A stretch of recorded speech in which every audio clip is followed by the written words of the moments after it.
Hey there everybody, and welcome to the channel. I'm your host, Rama, and in today's video, we are going to be taking a look at all of the newly released and unreleased vehicles in the Bottom Dollar Bounties DLC for Grand Theft Auto Online. We can see I have every single one lined up in front of us, and there are quite a few, ranging from $3 million to as low as 1.2. So as always, if you enjoy this type of early content, please consider smashing that subscribe button down below. It takes a lot of effort to get these vehicles into the game and to showcase what they will look like fully customized. So without further ado, let's get straight into it. Starting off, we have the Canis Castigator. This is an SUV which is going to cost $1.6 million.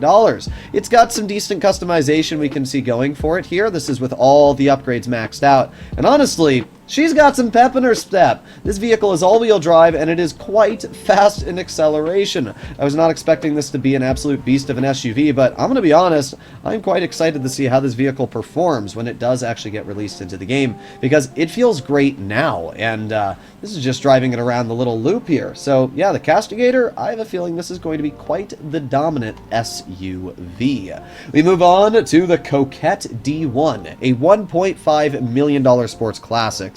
And it's quite rare to see sports classics added into the game, and this one I'm absolutely in love in. It looks to be a 1950s Corvette, and I'm a big fan of Corvettes, especially the older generation. I love the black fin, and this is just another amazing version of that vehicle. And by the way, it's not slow. We can see that here. This thing is actually accelerating up to speed pretty quickly, and actually has fairly good maneuverability. That's not what you'd expect for a real-life Corvette, especially if this is one of the older 57, maybe even younger variants of that, maybe even the 53. It would only have like maybe a couple hundred horsepower at best, but in GTA, it's got some power, and I actually really like that. It's an amazing vehicle to look at, and it's got a lot of customization, as we can see, especially from the bare bones stock vehicle. This car has already been released in the game, and you are able to purchase it as of now. We have the Dominator FX, which is $1.5 million. This is based off of a Fox Body Mustang, if I'm not mistaken. Personally, I'm not the biggest fan of Fox Body, but I know for those 90s kids out there, they will absolutely love the design of this vehicle. Seems to have pretty good handling overall, sticking to the tarmac pretty good. However, it does not appear to have an absolutely incredible top speed for what is a muscle car, but honestly, it's got really good handling. And as we've seen in the past for vehicles like the Dominator GTX, if you have good handling, you can definitely make up for poor top speed. So I'm actually really excited to see how this vehicle messes around. It looks great, and I bet you it's going to be a really fun muscle car to mess around with when you do purchase it. Bro, these NPCs keep taking my parking spots. It's actually really annoying. Alrighty, we move on to a vehicle which I'm going to completely mess the name up of. This is the Vorschlag Hammer. It is based off of an AMG Hammer, obviously a 90s variant. I am a huge fan of the design of this vehicle. I actually think this is one of the best looking cars that Rockstar has released in a while. I cannot wait to see its overall liveries and customization once it gets released. We can see that this variant obviously has drift tires on it, so maybe not the best idea to see how it drives, but it's got a lot of customization going for it, and it just looks amazing. I cannot wait to try this thing out. But if you were hoping this to be in the sports category, unfortunately, it is actually going to be in the sedans category, so don't expect anything crazy in terms of top speed or maneuverability. It'll probably be alright, and there are some fast sedans out there, like the Shafter V12 Armored. Actually, that might even be in the coupes category, so yeah, it'll probably be okay, but in general, don't expect anything insane for this vehicle. But I just love the design in general. I love how it says only for adults 18 plus on the livery as well. Just really fun design, and Rockstar did a great job on that car. We have the envisage, I don't know how to pronounce this one's name either. It's going to be a $2.5 million vehicle, and it also features Amani tech upgrades. Also, tell me that isn't the most ridiculous spoiler you have ever seen in your life. This is a sports car, and I'm quite interested to see how it does perform. This vehicle is kind of awkward on its handling, though, I'll tell you that already, but also not too bad. I cannot wait to mess around with this vehicle. And again, this is also an already released car in the game, so you can mess around with it yourself as well. It features Amani Amani Tech upgrades. Unfortunately, it does not have the armor upgrade. It only features a missile lock-on jammer. Now, to be fair, that's still pretty nice. Missile lock-on jammers are really good in general because of the fact that you still don't worry about being homed on by an oppressor or anything, really. But yes, it will blow up in one hit, so that is one thing you'll have to keep in mind. But what a cool car. Look at the back here. It's got these giant tanks. I'm not exactly sure what they're for because this is an electric vehicle, but it looks amazing. I cannot wait to mess around with this car. I'll have a full review out on it probably tomorrow, so make sure you keep your eyes opened. We have the enus Euros X32, and this vehicle comes in at $1.5 million. It also has an HSW variant. Unfortunately, I play on PC, so I'm not able to get that myself, but yes, you will be able to get some very good speeds, and because this is a coupe, I bet you this will be the fastest coupe added into the game. So that is going to be quite exciting. Handling-wise, it seems pretty good as it is, but acceleration, kind of mediocre. Again, coupes usually aren't the fastest vehicles, and we can see that here. This is a fully upgraded car, and yeah, it's not doing all too amazing in its handling, but it's doing fine, so I can't get all too mad. Plus, it looks really cool. I love the design of the front of this vehicle. And the back, honestly, looks really good as well. Rockstar did a good job on the design of this car.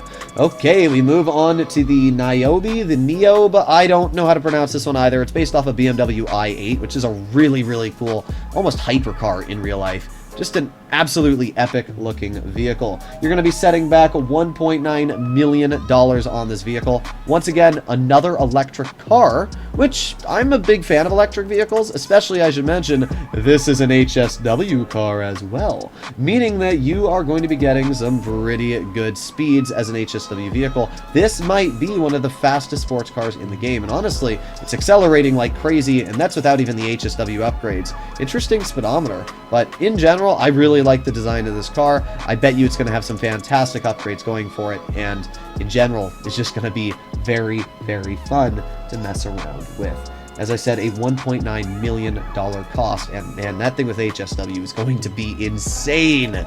We arrive to a big old boy now. This is the Enus Paragon S. We have the Paragon R and the armored variant of that vehicle, and now we have what appears to be just a larger version of that vehicle in Detailer in the sports category. This vehicle is going to set you back $2 million, and it does feature Amani Tech upgrades. And one thing you'll notice, if we take a close look here, that is armor plating. So we do have a vehicle with Amani Tech armor plating that will be added into the game. Basically, we're going to be looking at a better version of the Paragon R. And that's quite exciting. It's going to set you back $2 million, and in general, it looks amazing. I'm a huge fan of, I'm guessing this is a Bentley, and I'm a big fan of Bentleys in general. I like the design. I love that kind of speed tail back going for it. In general, just a really, really beautiful car. Rockstar did a great job on the design of this one as well. But obviously, it's going to set you back quite a pretty penny with all of these Amani Tech upgrades. Now, something I would like to check on this vehicle is if it has bulletproof glass or not. Rockstar's not been releasing a lot of Amani Tech vehicles with it, and there you go. It does not feature semi-bulletproof glass, meaning that that's a little bit disappointing. Well, next up, we get to the pipistrello. Sorry, my brain was dying there trying to figure out the pronunciation on this one. Pipistrello is, if I'm not mistaken, the only supercar out of the entire DLC. It looks really cool. I don't like the current design that this vehicle has going for it, but in general, it looks really, really cool, especially the back. And acceleration-wise, it's crazy because, once again, another electric vehicle. Man, we have a lot of electric cars in this DLC. Will this be the fastest electric vehicle in the game? Well, I doubt it. This is, in fact, our top speed right here, and yeah, its handling, nor does its top speed seem like anything incredible out of the bat. It looks cool, but yeah, I guess we're going to have to see how this vehicle actually is. But I'm telling you right now, I'm probably going to be sticking with the Ocelot Virtue when it comes to electric supercars. But I do really like the look of it. Absolutely fantastic in that regard. Now we arrive to some truly expensive vehicles, and that is because we are at the police interceptors. This one being the FX Interceptor. $5 million, bruh! $5 million. We are going to be comparing the FX Interceptor to the normal FX later this week to get an idea of if this is a better version, a worse version, if it has any advantage. Because, for example, the Gauntlet Interceptor is slower than the normal Bravado Gauntlet Hellfire. So I'm interested to see whether this vehicle actually has better handling, worse handling, or it's just a waste of money. The only thing you're going to be able to do with this vehicle that you can't with the normal FX is obviously have a police livery and as well do dispatch work. But man, I don't know, for the price tag of $5 million, that is kind of insane. I would highly recommend to do dispatch work so that you can get the trade prices on these vehicles, which are going to knock them down to around $3.5 million. We move on next to the Dorado Interceptor, or sorry, the Dorado Cruiser. The Dorado Cruiser is literally, once again, a reskinned Dorado. And I actually really like the look of it. Personally, I'm a big fan of police SUVs. I just think it looks cool. Kind of reminds me of like a park ranger vehicle. And in general, that's honestly pretty dang nice. The Dorado is $5 million. Yep, once again, another $5 million vehicle. This thing does seem like it's actually got some speed going for it, though. So I'm actually really interested to see what this vehicle's top speed is. Once again, we'll be breaking into this probably pretty soon this week. So I'm quite excited to see how the Dorado actually ends up doing. But it's kind of weird in its looks. I'm guessing that's just because it's super high off the ground here with its suspension, but I'm quite excited to see how it handles and everything else like that. We have the Greenwood Cruiser, again, $4.9 million. The Greenwood Cruiser honestly looks awesome. And look at those sirens it has. It's really, really cool lights and sirens.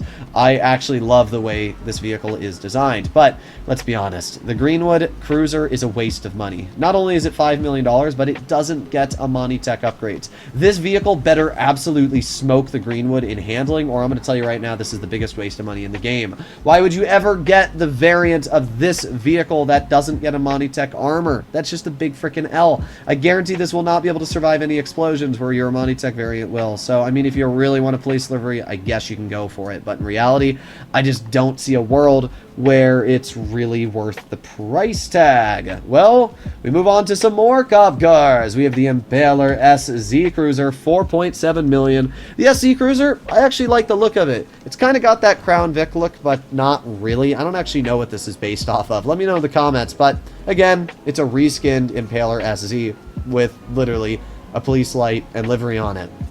Rockstar was honestly rather genius here. They said, let's reskin cars that are already in the game, and we'll literally just give them new liveries, and then charge an exorbitant amount of money for those liveries. And that's what they've done here. But I will say this vehicle is actually handling quite well, especially because it's not in the sedans class, it's in the emergency class. So that's pretty dang cool. We finally arrived to the last of the police variant vehicles, the Impaler SX. And this might be my favorite of the bunch. I like muscle cars. I like classic muscle cars. And this one looks sick, I'm not going to lie. It's like a lowrider police car. The LX is going to set you back $4.7 million. And it's surprisingly fast for a lowrider style police car. You would expect this thing to be kind of slow, but you can see it accelerates quite quick. It's actually pretty good in general in the acceleration area. I wonder if Rockstar is going to be making emergency vehicle race class races soon, because there are a lot of vehicles now in the emergency category, and that's their entire own category. So I'm rather interested to see what's actually going to be happening here. Either way, this vehicle, it looks sick. It's a muscle car with police sirens. How can you go wrong? We can see a better view of these lights and sirens on the roof now, because obviously the Greenwood was kind of a bit rusted with its livery. Well, we arrived to the Pizza Boy. This is a Vice City reference, and I'm digging it. I mean, it's only $200,000. There's really not too much going for it. It's I mean, it's a Faggio. It's a Pegassi Faggio. I don't know what else you want me to say. As I said, it's $200,000. It's goofy. It's based off the Faggio Sport, though. We can see that, so that means you actually might be able to pick up some decent speed. How fast can we get it to go? All right, let's give it a wheelie here. Go! Yeah, not too fast. The Faggio Sport is quite a bit better than the normal one, at least, though, so you got that going for you. But apart from that, I can't really say there's much of a reason to why you would want to drop your money on this vehicle. But I guess for how cheap it is, it's not that big of a deal. And that brings us to the final vehicle for today's video, which is the Yosemite 1500 at $1.2 million. This vehicle is honestly pretty cool, and this is my personal one here. I have not really customized the truck. I just customized it so I could line it up to the rest of the vehicles here. I will be messing around with the customization later this week to get a full idea of how it looks. But honestly, I like the light bar on the bottom. I like, in general, the whole design this vehicle has going for it. And, I mean, it's just an off-road truck. What's there not to like? I like off-road vehicles. I think they're one of the most fun classes in the game to mess around with. And I'm really excited to see how this vehicle stacks up to other really good off-road vehicles. Especially trucks. I'm a big fan of off-road trucks, so I am quite excited to see how this does. Let me know what you guys think of it in the comments down below about this vehicle. And in general, let me know what you guys think about all the vehicles I went over today. These are all going to be released in GTA, if not already are released. So quite exciting stuff. If you enjoy this type of content and you'd like to see more like it, please consider smashing that subscribe button down below. And I'll see you all in the next one. Bye-bye.